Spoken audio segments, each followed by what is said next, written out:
অন্তর্বর্তী সরকারের প্রধান উপদেষ্টা অধ্যাপক ডক্টর মোহাম্মদ ইউনূস ও ভারতের প্রধানমন্ত্রী নরেন্দ্র মোদী থাইল্যান্ডের রাজধানী ব্যাংককে দ্বিপক্ষীয় বৈঠক করেছেন। বৈঠকে মোদীর কাছে বাংলাদেশের সাবেক প্রধানমন্ত্রী শেখ হাসিনার প্রত্যাবর্তন প্রসঙ্গ তুলে ধরেছেন অধ্যাপক ইউনূস।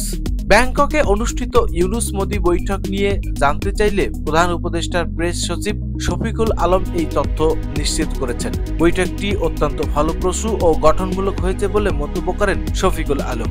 শফিকুল আলম আরো বলেন, ভারতের সঙ্গে আমাদের পারস্পরিক স্বার্থ সংশ্লিষ্ট যতগুলো ইস্যু আছে তার সবকটি নিয়েই কথা হয়েছে। প্রধান উপদেষ্টা আমাদের স্বার্থ সংশ্লিষ্ট সবকটি বিষয় আলোচনায় তুলে ধরেছেন। আলোচনায় সাবেক প্রধানমন্ত্রী শেখ হাসিনার প্রত্যাবর্তন, ভারতে বসে তিনি যেসব উস্কানিমূলক বক্তব্য দিচ্ছেন সে প্রসঙ্গ, সীমান্ত হত্যা বন্ধ, গঙ্গার পানি চুক্তির নবায়ন, তিস্তা চুক্তির প্রসঙ্গ এসেছে।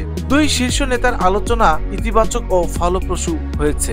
ব্যাংককের সাংগ্রিলা হোটেলে ষষ্ঠ বিমস্টেক শীর্ষ সম্মেলন শেষে আজ স্থানীয় সময় মধ্যাহ্নের পর দুই প্রতিবেশী দেশের শীর্ষ নেতারা দ্বিপক্ষীয় বৈঠকে বসেন।